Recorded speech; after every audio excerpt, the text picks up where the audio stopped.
Good afternoon, folks. Welcome along to Going Live with Global Science Show. My name is Sam. I'm the founder and coordinator of the Global Science Show, the monthly virtual science festival that allows science communicators all around the world to share a little slice of science with you, wherever you are. Today, we're back for another chat with another awesome science communicator to find out who they are, what they do, and why they're awesome. Hope you are all safe and well wherever you are. There's a couple of people already watching. Hello. If you're watching back later on, hello again as well. Today we'll be going for about half an hour, and I hope that you enjoy our chat today. Our guest is absolutely awesome. I can't wait to get them on. As usual, I'm on coffee. This is coffee 3. Yeah, yesterday was a long coffee day. There was like lots of coffee. I was running a training course all day, so I think I got up to 5. And so, like, by like 4:30 in the afternoon, I'm like, can't stay still.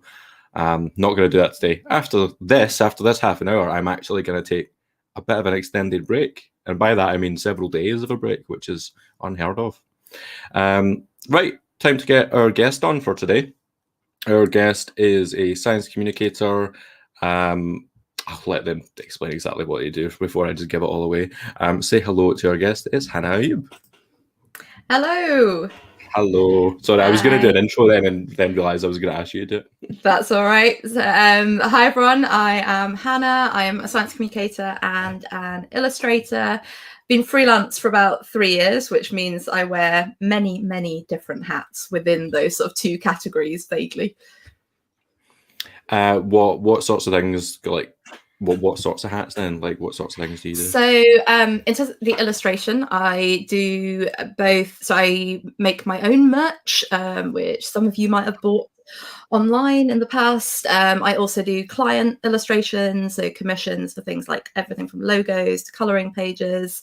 And then sort of bringing my science communication, my illustration together, I've been increasingly running lots of art workshops, some of which have a science or maths element to them as well.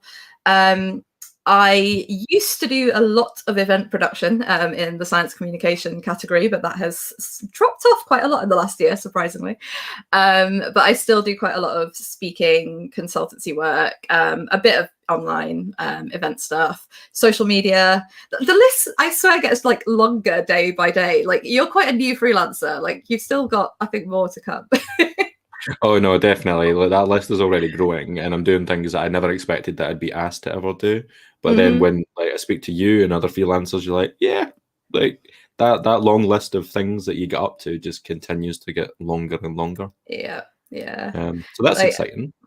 Yeah, I mean, like you say about sort of being asked to do things. Like I've been thinking back recently to the art workshops, and the very first one was literally I just got an email being like, would you be happy to do this drawing thing? I think that was like back last April.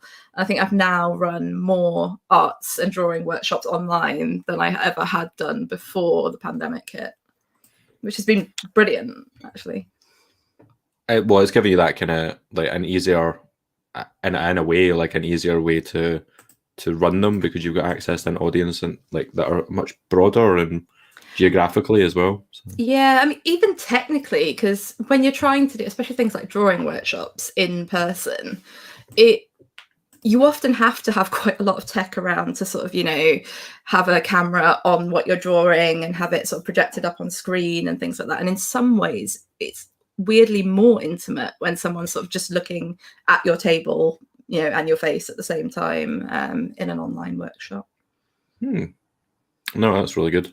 How have you? Sorry, I've just noticed that we were talking before. I was talking about like pets. The bearded dragon is sitting strangely with his. Like, it looks as though he's doing downward dog in yoga. Downward dragon. It's just very odd. Sorry, I just noticed that out the side of my eye. How have you spent your pandemic then? Wow, it's been a year. So last week marked exactly a year since I flew back on what felt like the last flight out of Southeast Asia. So I think they combined something like 9 flights into one, which was then delayed for a day because they needed to get a part from like Australia. I was in Singapore, by the way. Anyway, so that was like all a bit of a weird, like traumatic thing to think back to. But it's been like sort of whilst I was stuck at the airport waiting for my flight, and then in the few days afterwards, what I found was that my entire calendar cleared, because as I mentioned, I used to do a lot of events production, which is a bit of a scary start to the pandemic, not to sort of belittle lots of other scary things that have been happening in the last year. And then after a couple of months, things just started to pick up. People started to move things online. I really enjoyed doing more and more things online. You know, events were getting uncancelled, new work was coming in. And honestly, I think I've been very lucky in that a lot of the freelance work I've had over the last year has been really interesting, enjoyable things that have made me think, you know, more about where I want to go in the future. The last few months of my pandemic have then got rockier again because I caught COVID back in January. And so the last few weeks have started to get back to normal, but not quite 100% yet. But again, feeling very lucky that it wasn't worse. So I guess like a lot of people, it's been a bit of a roller coaster of a year. Yeah, I'm really glad that you're out the other end of that. Thank you. COVID experience.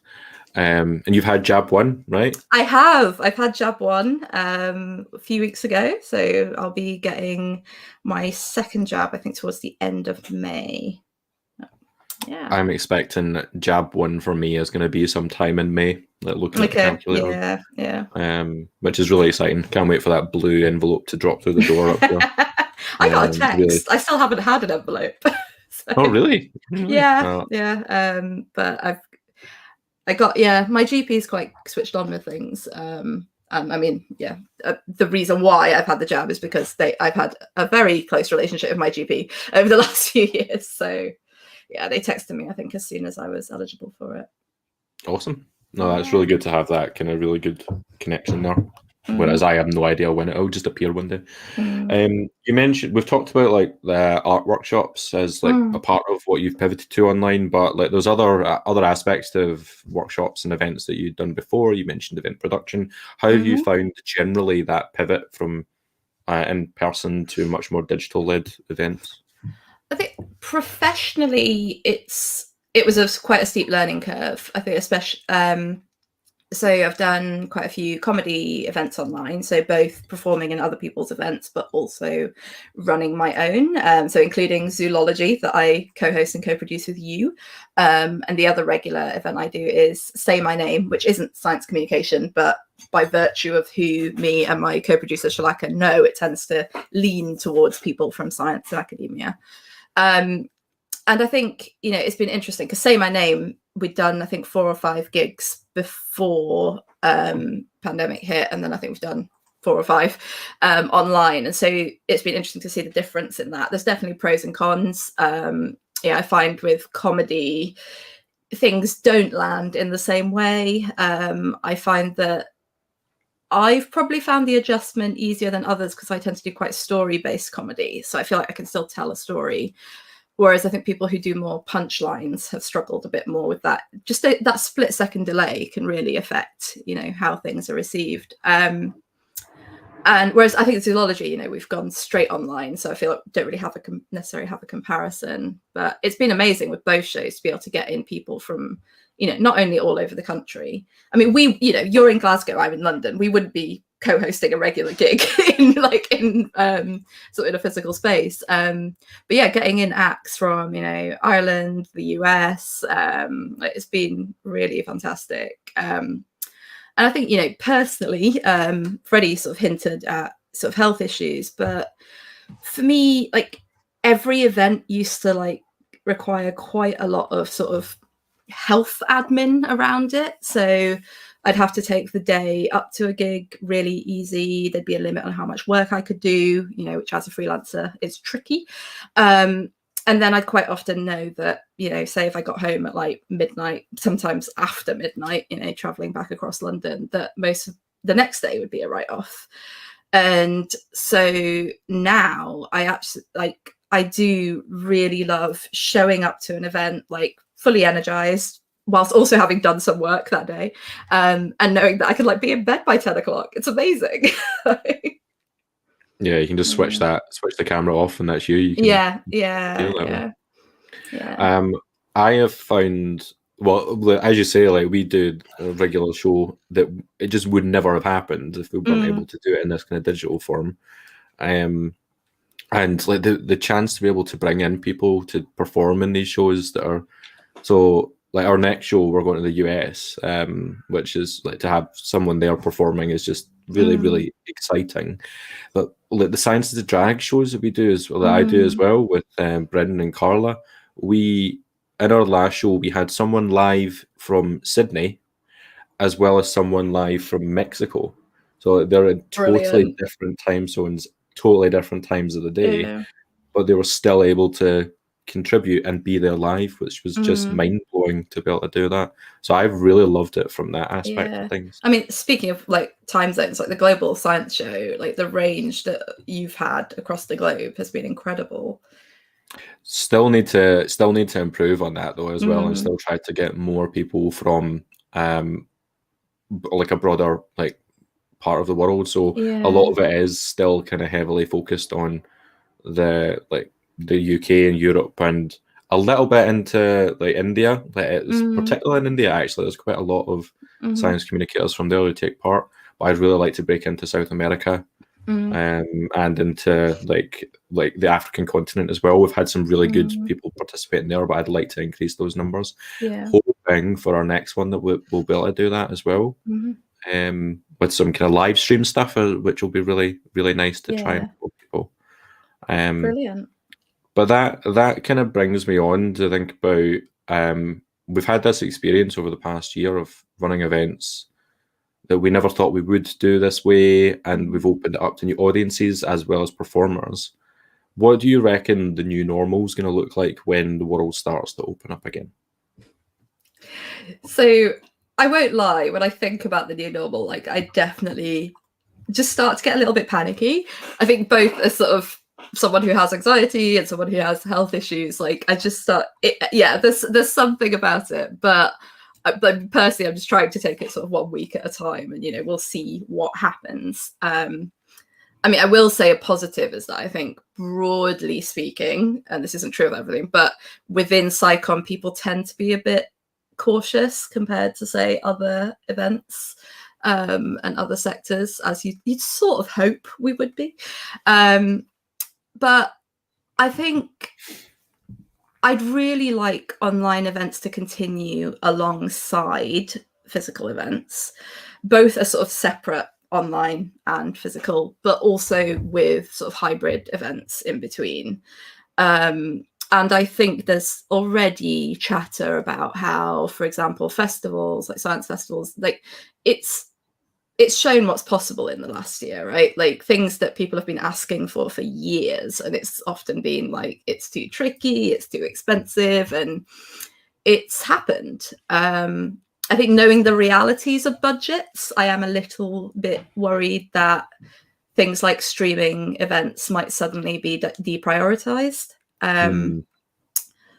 So I think it's something that those who want it to exist are going to have to sort of keep talking about and pushing for. But it does seem, well, I think a lot of people will be worried about when it comes to having these hybrid events that what you essentially get is a live event with a camera stuck in the corner, so that people at home can participate, which is not what you'd be looking for, really. I mean, it's not what you'd be looking for, but it's also still harder than it sounds. Like I mean, we've both done. I hate saying sort of real life because online events are real, but we've both done sort of physical events and virtual events, and I think that I am sympathetic to people who say that hybrid's going to be quite tricky because you need a good events connection. So you need a good Wi-Fi connection, which actually isn't as universal to event spaces as you'd think. The number of times when I've been struggling to get phone signal whilst running an event, it's like things like having a camera. Like it's not just a camera stuck in a corner. You need it to be good. You need the sound and the video to be in sync. All these things. And so I think it's going to take some investment. And my worry is that a lot of the sort of more smaller scale things that, say, me and you run, that may bring in a bit of money but are often passion projects, aren't going to be able to afford to do that as quickly. Mm-hmm. But I think it'll be interesting to see what larger events do in a similar sort of way.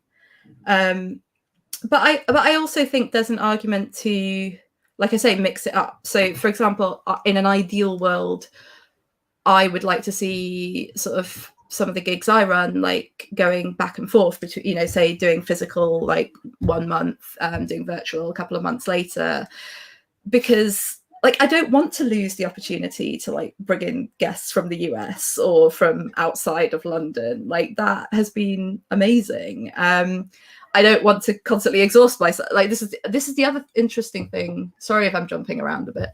But I think one of the things about when it's often been true when we've talked about remote access to events, even pre-COVID, that the emphasis has often been on audiences being able to access something remotely rather than on performers.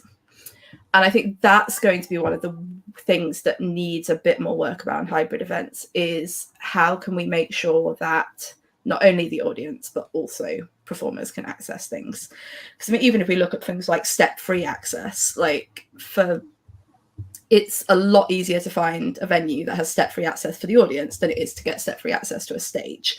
And that to me feels like something that we should have sorted out like a decade ago, you know, like if not like longer. So I don't know, I guess what I'm trying to say is that there's lots of ideals, but I think I'm a bit cynical about how much of those ideals and how much accommodations we're going to continue to see going forward.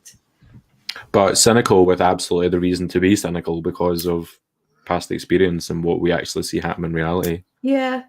And you know, like this is not targeting any individual at all, but I think there's already a lot of excitement about getting back to physical spaces, in person, seeing each other. You know, like there's already people saying, oh, I can't wait till I can see people in real life at conferences. You know, people are already sort of saying, oh, we'll wait to have this meeting until we can all meet up together physically, you know. And to me, I think we really need to think going forward about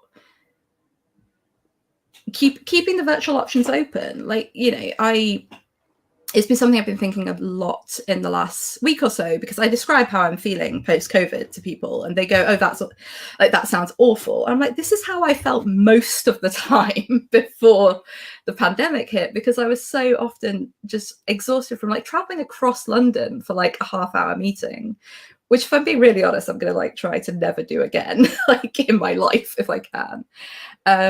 Or, you know, yeah, like traveling to deliver training, to do events. I know I'm not alone in this. You know, there's a lot of people who travel to things and put in like energy they don't really have because it's expected of them. And I think that is something that, like, I know I'm in a privileged position where I can be quite stubborn, but I feel that people who are newer to a sector or who are in precarious employment may not feel they can question these things as much. I realize I've sort of gone sort of full circle from like events to like everything, but no, not at all. I think they definitely all interlink, and like there's reasons that are applicable to everything from events to meetings. I actually think, as much as, and again, this is just this cynic in me, is that when it comes to how events and meetings go once normal comes back, is that it won't be down to what the individual's like requirements are, or like not encouraging people to have to attend a physical meeting. It'll be, and it's a good thing because the climate, and that people start to say, oh, well, you should be traveling as much and things like that. I feel like that's probably where it will come in, which is a good thing. It is a good thing, but we also need to think about individuals as well. Yeah. And I think, you know, we also do need to acknowledge that online events are not some sort of like panacea for accessibility. Like, there are just as with a physical event, like there's all sorts of things you need to consider, and there are sort of, you know, bare minimums like having captions or a transcript that aren't always there. And, you know, I'm going to hold my hands up and say I haven't always done that, but it is something that I'm striving to do whenever I can. I mean, like, not to be defensive, but also, like, I can't believe that, like, captioning isn't inbuilt in more things, you know, especially for those of us who are freelancers. Like, if you're already paying for, like, a video conferencing software, like, I feel like captioning should come with that. It should be something you then have to pay 3 or 4 times as much for on top of it. But yeah. So yeah, I think online spaces are not automatically accessible, but they do open up accessibility to, you know, things that like physical events have not previously done. And I think it's interesting you're saying about, you know, we shouldn't travel as much. And I think especially when we think about people traveling all over the country or internationally, I'm really hoping that message gets pushed forward a bit more. But I'm also hoping that even people who consider themselves able-bodied will start to notice that traveling is like a chore and a drain.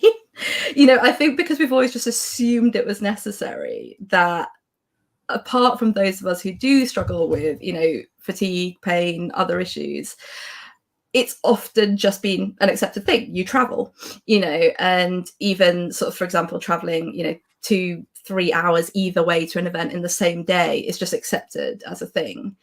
And I hope going forward we start to think a bit more, you know, especially within sort of SciComm event space, that, like, I mean, that's part of the work you're doing. That is part of, you know, the energy you are putting into something. And, you know, I think there are other ways to think about that as well, like covering people's time or thinking more about providing accommodation the night before. And so, yeah, I'm cynical, but I also hope that there are lots of things that we have experienced and considered and discussed in the last year that won't be forgotten immediately. I mean, we talk about a new normal. Like, I guess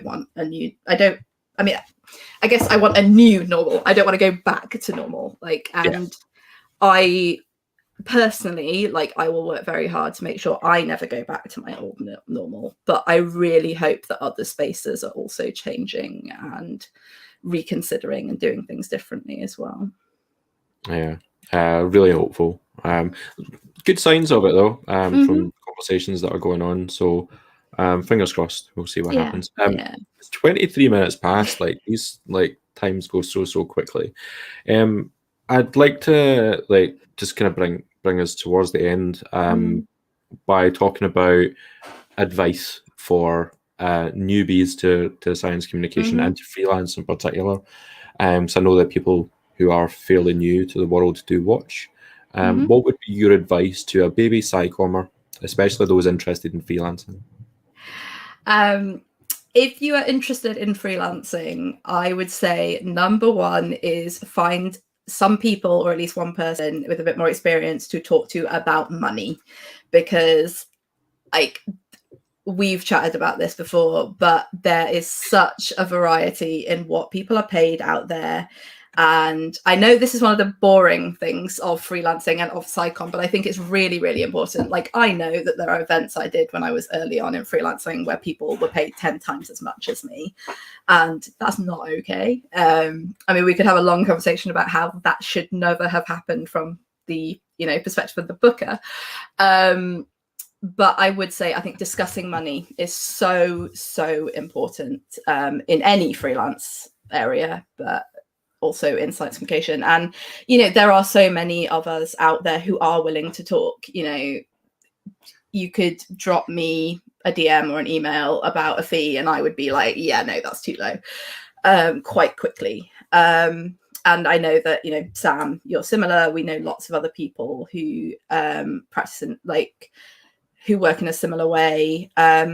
I've definitely found this is more obvious in the illustration community, but it's also true in the SciComm community, which is most of us don't want anyone undercutting us.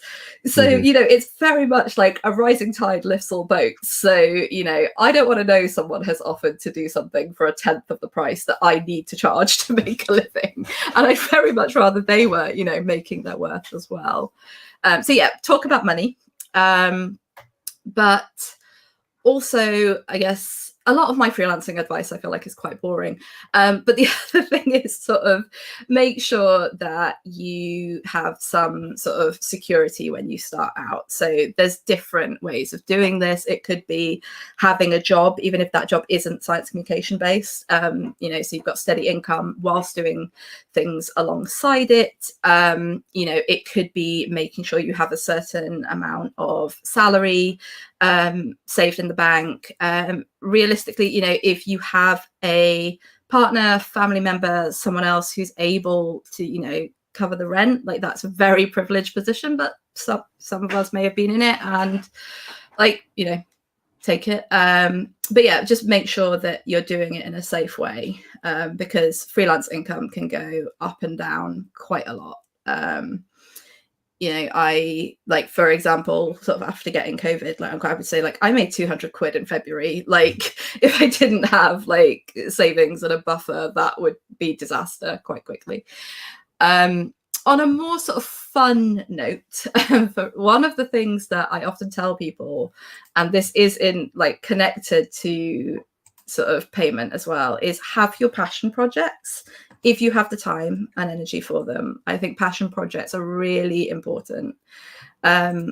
People will often say that you're getting exposure from doing something for free or for very little, but we live in a world where you can get your own exposure, through social media by working with collaborators who have sort of bigger platforms. But if you're going to be doing something for free and for exposure, it might as well be something that you really want to do, and that an organization that has money is not benefiting from, you doing for free. Yeah. I've learned that a lot from, particularly from you, but from other people as well, about the passion project side of things. I think was that a blog you wrote? Did you write? Was it for Science in a Postcard? No, I think it was me, Sarah Cosgriff, and Duncan, whose last name has gone right out of my head. I'm so sorry, Duncan. We took over one of Jamie Gallagher's sort of Friday socials and talked about that's the thing I talked about was passion projects and freelancing. Yeah, and it just gave me a perspective on the things that I was already doing for free, like the Global Science Show, which is something that do completely for free and lose money doing it, but has opened up things that I would never expected it to, which has been really exciting as well. There's no underscore in my Twitter handle, by the way. Oh, sorry.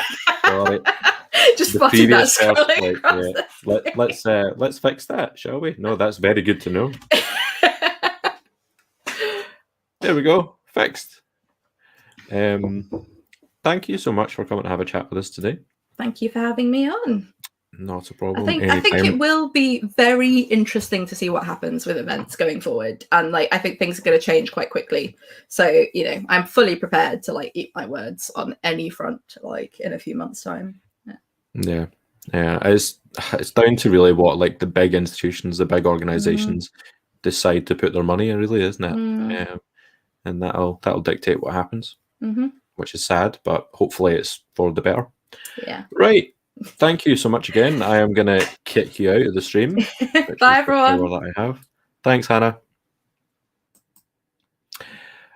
Another week's come to an end. I can now go and switch off a little bit. I'm going to take the dog for a walk because it's quite nice up here. Thank you so much to all of those who have been watching. I've been watching the numbers. It's been really nice to see so many of you watching along. We'll be back again on Tuesday, but slightly different. We're not going to be in the afternoon. We're going to be in the evening because we're finally leaving the UK. Our next guest, we're going to meet Ellen from Just the Zoo of Us. We're going to be heading to the United States to meet her in Florida at 7 p.m. GMT. So that'll be on Thursday, but then we'll be back again on that'll be on Tuesday, but then we'll be back again on Thursday for another afternoon episode with Callum Thurloway, which will be really good fun. In the meantime, have a lovely weekend, folks, and we'll see you all again